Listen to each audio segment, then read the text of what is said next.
예수님께서 달리셨던 십자가는 원래 누구의 십자가였습니까? 누가 달려야 될 십자가였을까요? 그렇죠. 사형수 바라바가 달렸어야 했던 십자가였습니다. 그런데 우리 예수님께서 바라바를 대신해서 십자가를 대신 지시고 죽음을 맞으셨습니다. 그래서 바라바는 예수님 때문에 살 수 있었고 새로운 인생을 살게 되었죠.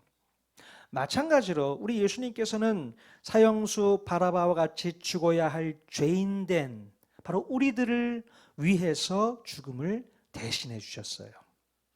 그러므로 이제 인간의 원죄로 말미암아 십자가에 달려야 할 저와 여러분이지만 우리 예수님께서 흘려주신 보혈의 공로로 새로운 살기를 얻게 되었습니다. 이것이 우리에게는 진정한 복음이고 하나님께로부터 얻게 된 놀라운 혜택인 줄로 믿습니다. 우리가 이 복음을 진실된 마음으로 받아들인다면 진짜 복을 누리게 되는 거예요. 이게 진짜 복입니다. 오늘 이 예배를 드리는 여러분 모두가 주님께서 흘려주신 보혈의 의지에서 참 행복과 만족을 누리는 복된 삶을 살기를 주님의 이름으로 간절히 축원드립니다. 아멘. 자, 그러나 우리가 주님이 주시는 혜택을 누리는 것으로만 끝나서는 안 됩니다. 예수님께서 우리의 죄를 위해 우리 대신 죽음을 맞으셨던 것처럼 우리들도 예수님을 위해서 예수님의 십자가를 대신 짊어질 수 있어야 한다고 말씀드렸죠. 예수님께서 십자가를 지고 골고다 언덕을 걸어 올라가실 때에 지쳐있는 예수님을 위해 얼떨결에 예수님을 대신해서 십자가를 졌던 사람이 있었습니다. 누구였습니까?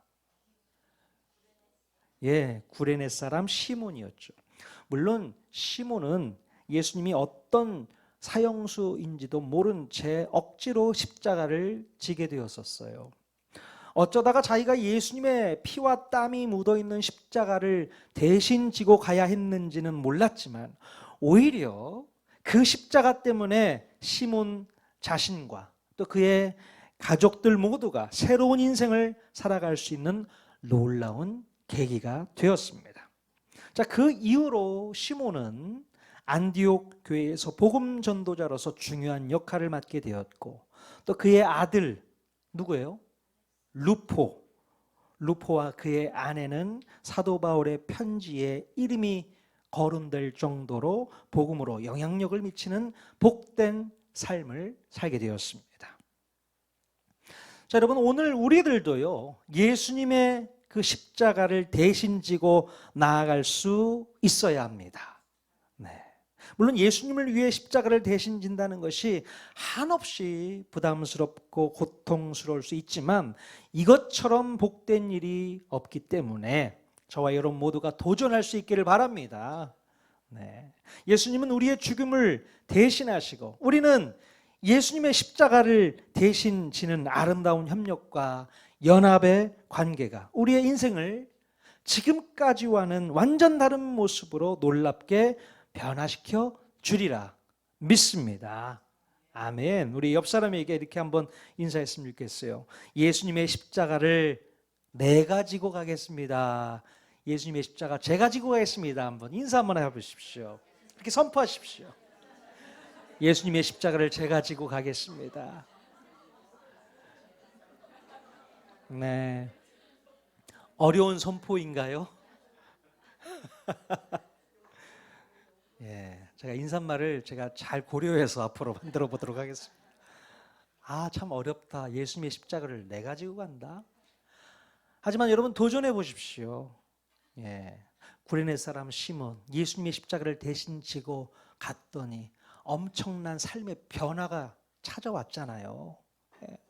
얼떨결에 억지로 지었던 십자가라 할지라도 그 십자가 때문에 그의 인생이 온전히 바뀌어버렸습니다. 여러분의 인생도 예수님의 십자가를 짐으로 말미암아 완전히 바뀌셔야 되는 거예요.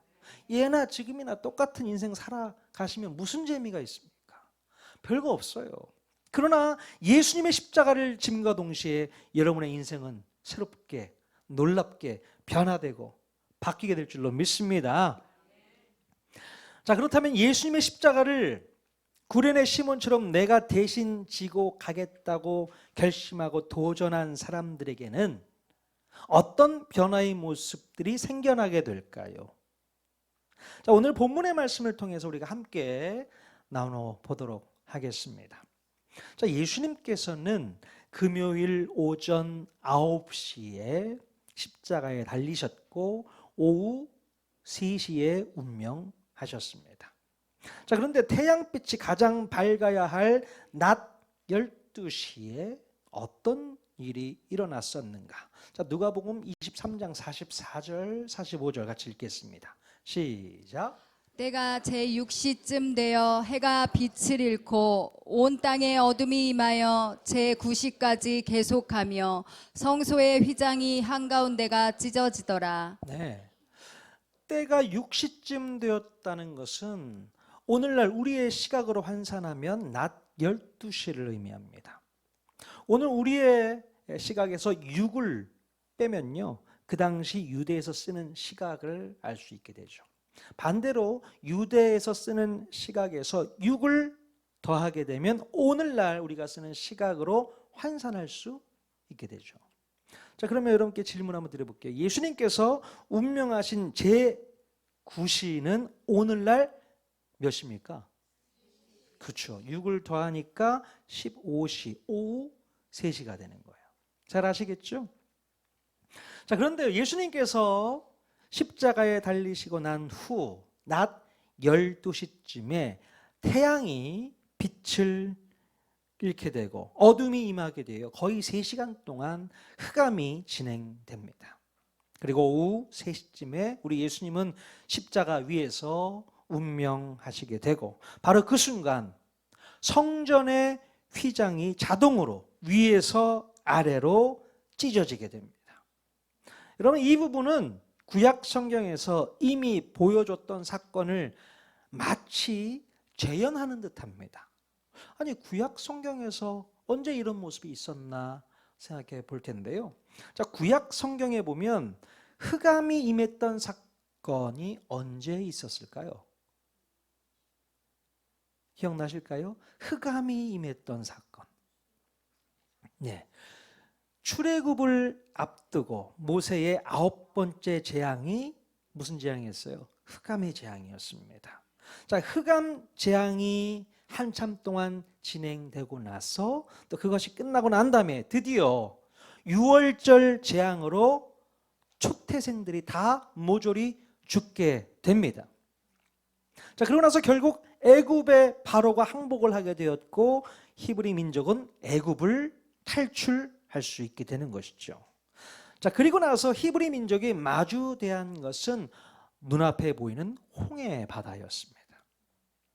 하지만 하나님께서는 그 홍해 바다를 둘로 찢으시고 히브리 민족은 그 사이로 건너갈 수 있게 되어 드디어 애굽으로부터 완전히 벗어날 수 있게 되었고 진정한 자유함을 누릴 수 있게 된 이 사건, 출애굽기에서 우리가 읽어볼 수 있잖아요. 이 사건의 모양이 바로 오늘 예수님의 그 십자가 사건과 연결이 된다는 거죠. 자, 3시간 동안 흑암이 계속되었고 어린 양 되신 예수님께서 드디어 운명하시고 6월절 사건이죠. 예루살렘 성전의 휘장이 위에서 아래로 찢어지는 홍해가 갈라지는 역사, 그게 바로 연결되는 겁니다. 결국 이 사건으로 말미암아 우리 모두는 진정한 자유함을 얻을 수 있게 된 줄로 믿습니다. 이 얘기를요, 히브리서 기자가 이렇게 써놓고 있습니다. 히브리서 10장 19절 20절 말씀 같이 한번 읽어보겠습니다. 시작.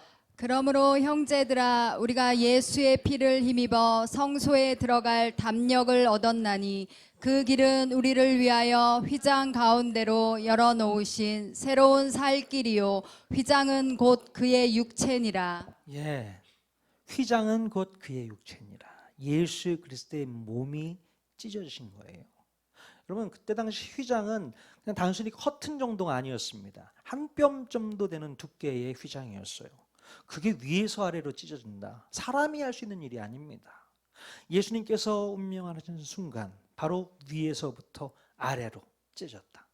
아래에서 위로 찢어졌다면은 사람이 했을 수도 있겠다 생각할 수 있잖아요.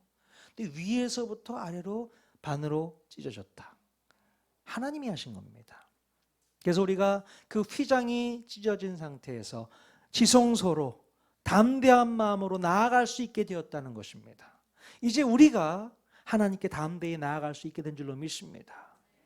하나님과 우리 사이에 막혔던 담이 완전히 허물어지고 주님과 교제할 수 있는 그런 상황이 되었다는 것이죠. 바로 예수님의 십자가 사건이 그것을 우리에게 주고 있는 놀라운 혜택인 줄로 믿습니다. 여러분 구약 성경은요 철저히 예수님의 십자가 사건을 전제로 성경 곳곳에 예수님의 대속 코드를요 아주 짜임새 있게 배열하고 있습니다. 우리가 그 의미를 알고서 성경을 읽으면 성경 통독이 매우 재미가 있어요. 구약과 신약이 연결이 됩니다. 그냥 동떨어진 구약 성경, 신약 성경 따로따로가 절대 아니에요. 예수님께서 구약에 너무 많이 드러나 있거든요. 그것이 바로 신약에 와서 이루어지는 놀라운 역사가 성경 안에 다 기록되어 있습니다. 성경 통독하시면서 꼭 하나하나 체크해 가면서 읽어 보실 수 있기를 바랍니다.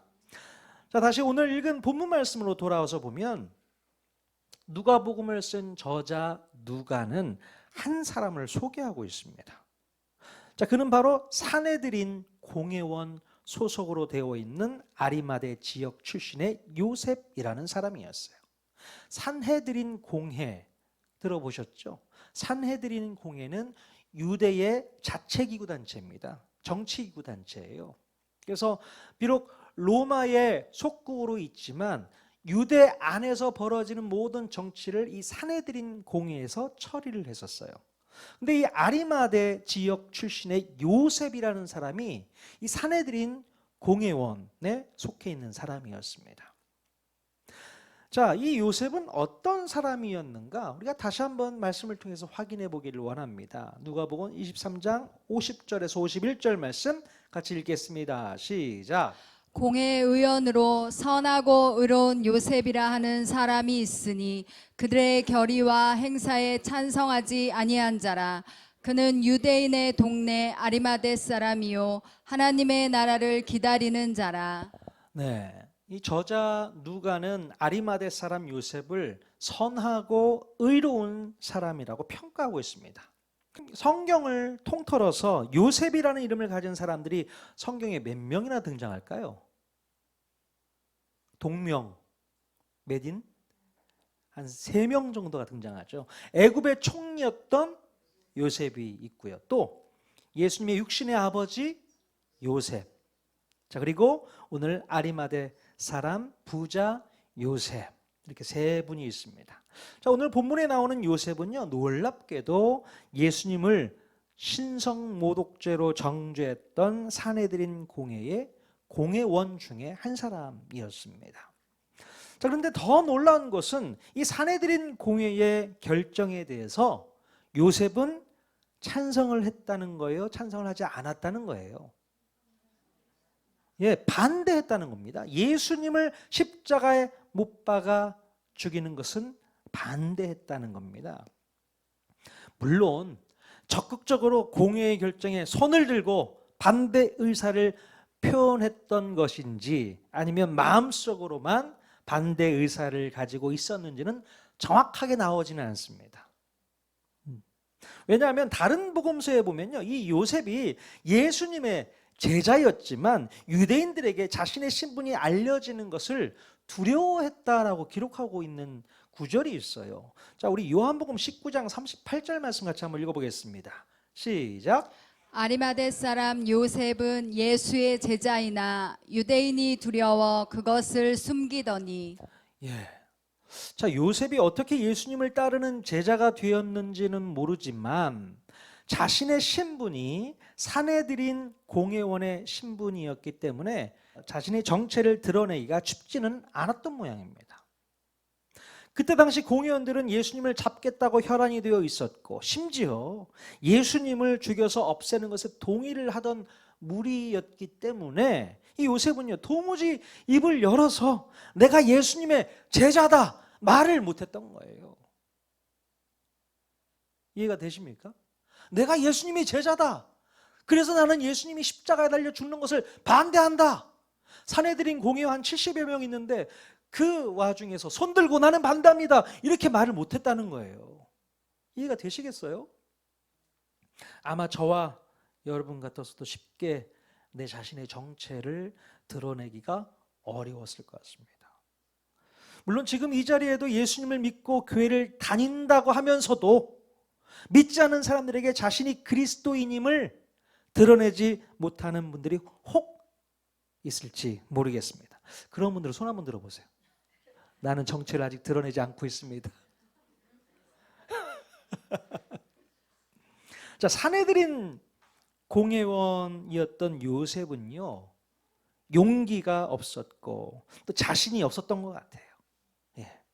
3년 동안 함께했던 예수님의 제자들은 모두가 다 뿔뿔이 흩어진 상황인데 뭐 요셉이라고 별 수 있겠습니까? 제자들도 겁나서 다 도망간 상황이에요. 근데 요셉이라고 나는 예수님의 제자입니다. 그 앞에서 손들고 반대했겠습니까? 제가 볼 때는 못했을 것 같아요. 그냥 속으로만 반대하고 있지 않았을까? 그런 생각을 해보게 되죠. 자, 오히려 많이 가진 사람이 더 두려울 수밖에 없습니다. 가진 것이 별로 없는 사람들은 빼앗길 것도 없기 때문에 그래도 덜 두렵습니다. 하지만 남들보다 상대적으로 가진 것이 많은 사람들은 잃게 될 것도 많기 때문에 더 걱정되는 일도 많고 더 염려되고 더 두려울 수밖에 없어요. 저와 여러분들은 가진 게 별로 없기 때문에 걱정할 것도 없잖아요. 염려할 것도 없잖아요. 뭐 뺏길 게 있어야지. 근데 좀 잘 사는 분들을 보면 걱정의식이 많아요. 이거 어떻게 잘 지켜내야 되나? 내가 가지고 있는 재산 어떻게 지켜내야 되나? 또 건강 이거 어떻게 잘 지켜야 되나? 걱정, 근심, 염려가 많습니다. 근데 별로 가진 게 없는 사람들은 걱정할 이유가 없어요. 여러분 걱정하지 마십시오. 그럼 뭐 가진 거 얼마 된다고 걱정합니까?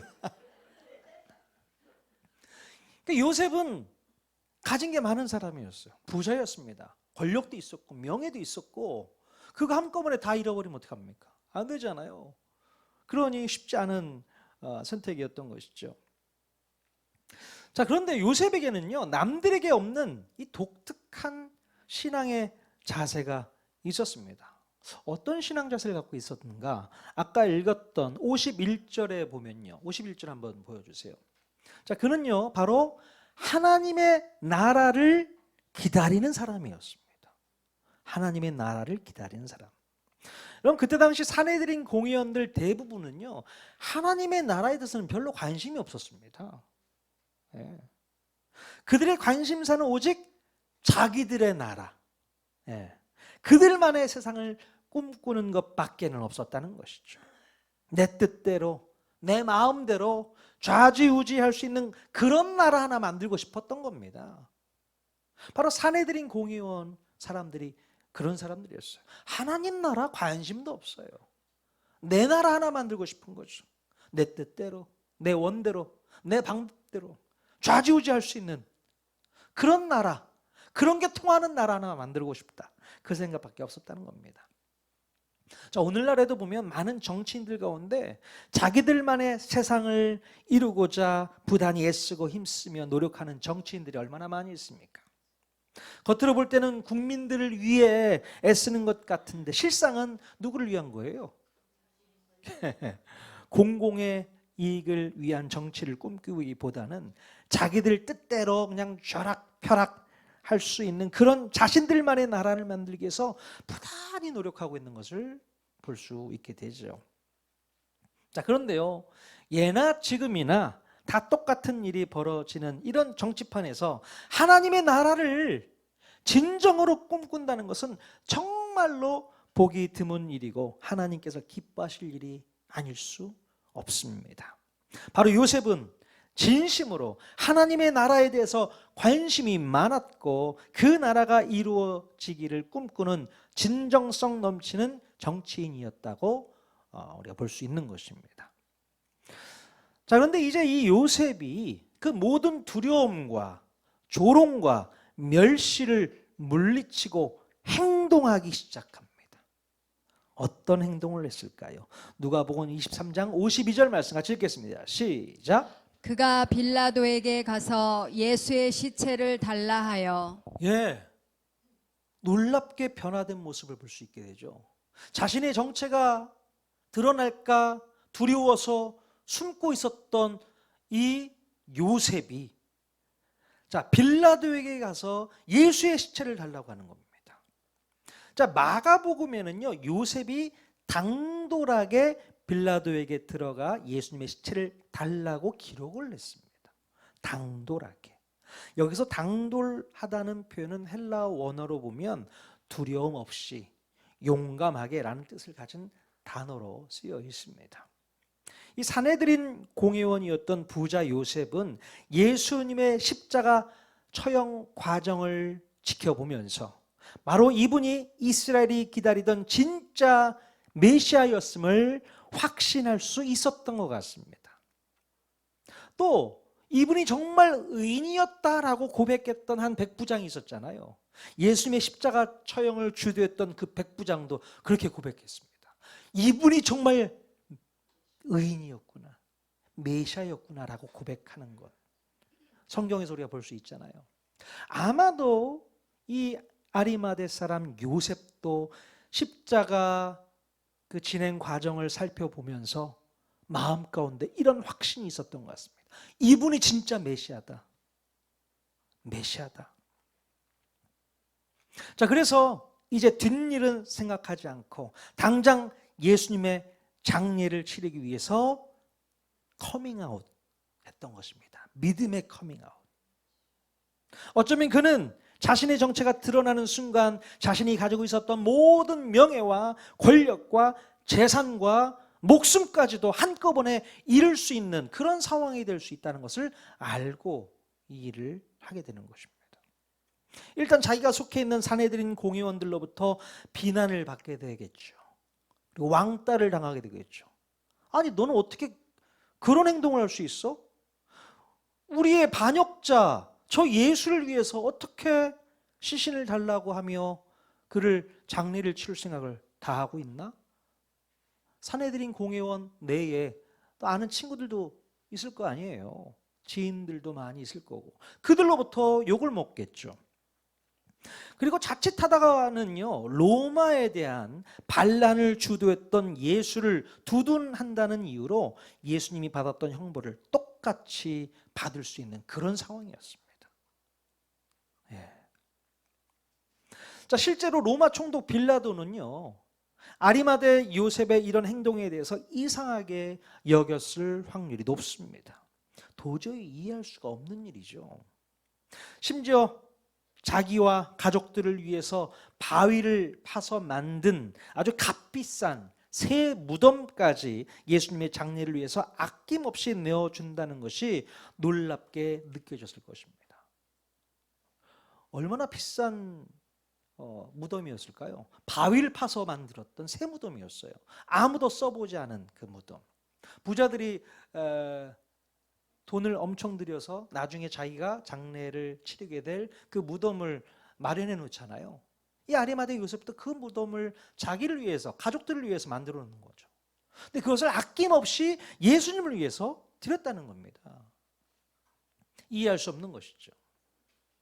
요셉은 직접 예수님의 시신을 내려서 정성스럽게 씻기고 또 깨끗한 세마포로 쌌을 것입니다. 이렇게 용기를 내서 예수님의 장례를 치르게 되니까 그의 용기에 힘입어서 산헤드린 공회의 동료 중에 또 한 사람이 요셉을 돕게 됩니다. 누굴까? 요한복음 19장 39절 같이 확인해 보도록 하겠습니다. 시작. 일찍이 예수께 밤에 찾아왔던 니고데모도 모략과 침향 섞은 것을 100리트라쯤 가지고 온지라. 여러분 기억하십니까? 요한복음 3장에 등장해서 예수님과 함께 깊은 대화를 나눴었던 니고데모. 예. 이 니고데모도 바리새인 공의원 중에 한 사람이었던 거예요. 자, 이 니고데모도 예수님의 장례에 필요한 향료를 가져와서 장례를 돕게 됩니다. 아마도 이 니고데모도요, 예수님의 제자가 되고 나서 자신의 정체를 드러내기가 쉽지 않았을 겁니다. 그런데 앞에서 요셉이 예수님의 장례를 치른다고 하니까 나도 도와야겠다. 같이 마음을 모으게 된 것 같아요. 믿음의 커밍아웃을 같이 했던 것 같습니다. 여러분, 한 사람이 용감히 시도를 하면요, 그것을 보고 같이 함께하는 사람이 분명히 있게 되는 줄로 믿습니다. 그러니까 나 한 사람 용기를 내시면 그 용기 내는 모습을 보고 누군가가 같이 따라온다는 거예요. 여러분 꼭 기억하십시오. 여러분 혼자가 절대 아닙니다. 제가 교회를 개척할 때에 어떤 부부가 저희를 따라오겠다고 용기를 내어 주시더라고요. 우리 한태희 선교사님 부부. 너무 힘이 되었어요. 근데 지금은 어디 멀리 가셔가지고 힘이 쪽 빠졌는데 아무튼 우리 영적으로 교제하면서 그저께도 통화하고 그러면서 하나님 나라를 위해서 서로 동력하는 귀한 사역자잖아요. 그게 너무 귀하다고 생각되어집니다. 자, 여러분 이 상황이 참으로 아이러니하지 않습니까? 사내들인 공의 세력들은요, 예수님을 죽음으로 몰았는데 이 사내들인의 두 멤버가 예수님의 시신을 수습해서 극진하게 장사를 지내고 있었던 거예요. 이 두 사람은 채찍에 맞고 또 못에 박히고 창에 찔려서 만신창이가 되어 있는 우리 주님의 시신을 씻겨 세마포로 싸면서 얼마나 오열했을까, 얼마나 울었을까요? 어쩌면 사내들인 공회에서 예수님에 대한 처형을 결의하기 전에 더욱 격렬하게 반대 의사를 주장하면서 싸웠어야 했다고 후회하지 않았을까 싶습니다. 내가 그때 목소리를 좀 높였어야 되는데, 아니 아무 죄 없는 예수님을 왜 십자가 처형하려고 하는 겁니까? 내가 소리 좀 더 높였으면 어땠을까? 후회하면서 서로 부둥켜 안고 울지 않았을까 생각이 되어져요. 여러분 요셉과 니고데모는 뒤늦게나마 자신의 믿음과 신앙을 세상 사람들 앞에 드러냈습니다. 물론 자신의 믿음을 드러내면서 커밍아웃하는 것이 그들로서는 쉽지 않은 결정이었을 거예요. 그러나 그들은 더 이상 후회하고 싶지 않았기 때문에 뒤늦게나마 용기를 내어서 자신의 믿음을 드러냈던 것입니다. 여러분, 우리는 언제까지 우리의 믿음을 감추고 살아야 합니까? 세상 사람들에게 떳떳하게 나는 그리스도인이다, 나는 예수쟁이다, 나는 예수꾼이다, 이런 얘기를 당당하게 말할 수 있어야 되는 거 아닙니까? 근데 우리는 너무 조신해. 사람들이 내가 예수 믿는 거 아무도 몰라. 그죠? 여러분, 흔히 알 수 있는 방법은 우리가 식사할 때에 앉아서 조용히 기도하는 것부터 시작하는 거 아니겠습니까? 그럼 옆에서 너 교회 다녀? 몰랐네? 이러면 안 되는 거예요. 평상시에 신앙생활하고 있다, 나 예수 믿는 그리스도인이야, 너도 한번 교회 한번 같이 가보지 않을래? 이런 권면이 늘 일상화되어야 되는 겁니다. 근데 꼭 전도 집회 때만 교회 한번 오시라 초청장 주는 거, 이거 별로예요. 전도 집회가 없어도, 초청장이 없어도 늘 옆에 있는 분들 초대해서 초청해서 모시고 오는 겁니다. 그래서 이번 내일도 그런 초청을 하는 겁니다. 물론 수고하고 애쓰시는 권사님 계시지만 그래도 뭔가 식사 대접을 하면서 여러분들 위해서 기도하고 있습니다 라고 초청하는 거죠. 저는 분명히 열매가 있을 거라고 생각되어집니다. 우리가 지난 금요 저녁 기도의 시간 함께 나누었던 이야기를 잠깐 해볼 텐데요. 12명의 가나안 땅 정탐꾼들 중에 여호수아와 갈렙은 자신의 믿음과 소신을 강력하게 어필했던 사람들이에요. 그죠? 물론 자신들의 행동으로 인해서 60만 명이라는 대세가 자기들을 죽이려고 달려들었지만 그들은 그것에 굴하지 않고 자신의 믿음을 어필하면서 강력하게 도전했습니다. 솔직히 가나안 땅을 정탐하고 돌아왔는데 10명이 아주 부정적이고 좋지 못하다는 평을 할 때에 어쩌면 이 두 사람도 그 말이 맞는 것 같아 라고 동조하고 싶었을지도 모르겠습니다. 왜냐하면 우리는 왕따 되고 싶은 마음이 별로 없거든요. 그래서 대세를 따라가려고 하는 그런 습성들이 있습니다. 하지만 이 두 사람은요, 믿음으로 도전한 거예요. 아니다.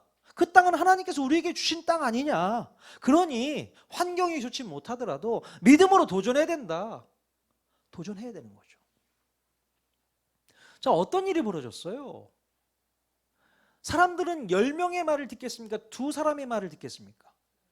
10명의 말을 듣겠죠. 그래서 60만 명, 장정만 60만 명 되는 사람 모두가 다 10명의 말에 귀가 솔깃하고 2명의 말은 듣지도 않는 겁니다. 그랬더니 2명이 바락바락 아닙니다. 갈 수 있습니다. 그들은 우리의 밥입니다. 했더니 다 돌을 가지고 던져 죽이려고 하잖아요. 그런 상황에서도 믿음을 저버리지 않는 겁니다. 그랬더니 하나님께서 그들을 너무 기쁘게 보신 거죠. 그래서 내가 여호수아와 갈렙만큼은 가나안 땅에 들여보낸다. 나머지 출애굽 세대 나머지들은 가나안 땅 못 들어갈 줄 알아. 이렇게 하나님께서 특별히 여호수아와 갈렙에게만 특권을 부여해 주셨다는 겁니다.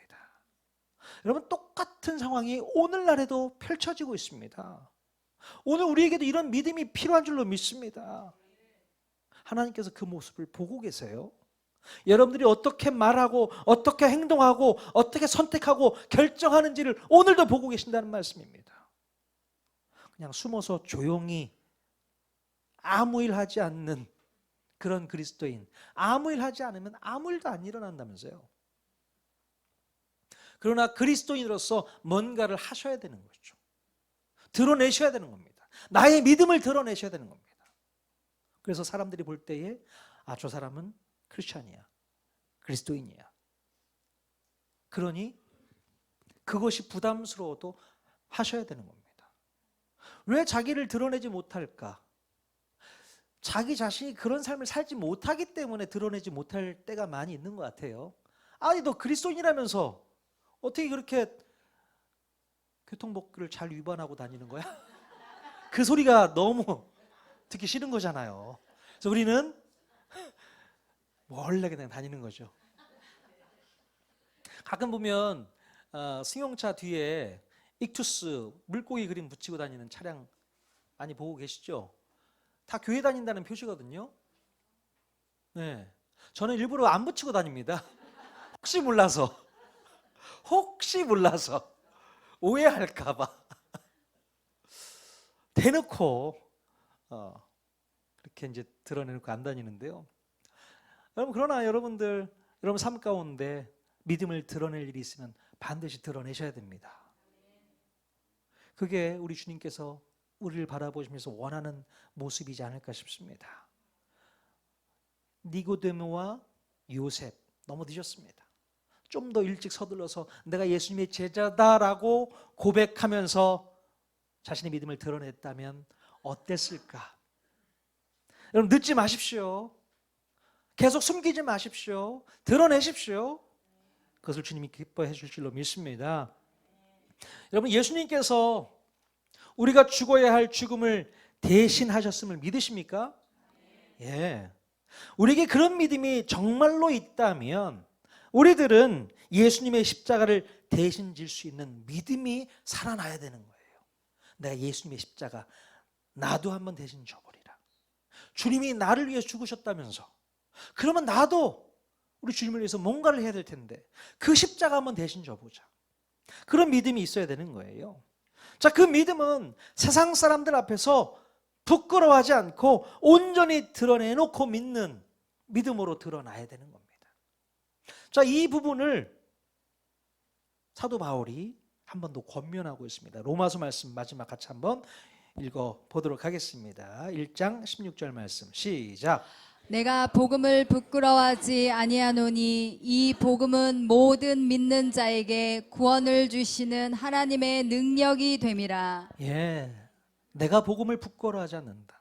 충분히 그때 당시만 해도 복음은 부끄러울 수 있는 그런 복음이었습니다. 왜냐하면 그 복음 때문에 예수님이 십자가 달려 죽으셨잖아요.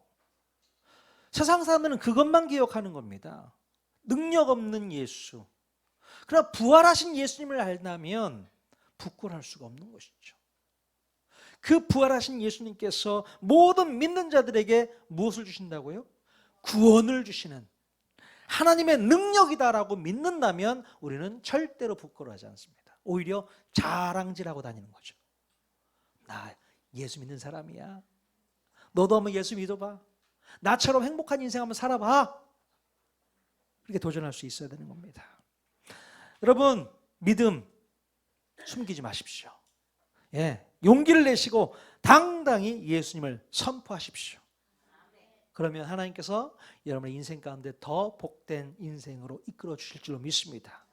귀한 축복, 귀한 특권, 혜택 더 많이 주실 줄로 믿습니다. 그래서 꼭 기억하시고 힘내시는 저와 여러분 모두가 다 될 수 있기를 주님의 이름으로 간절히 축원드립니다. 아멘.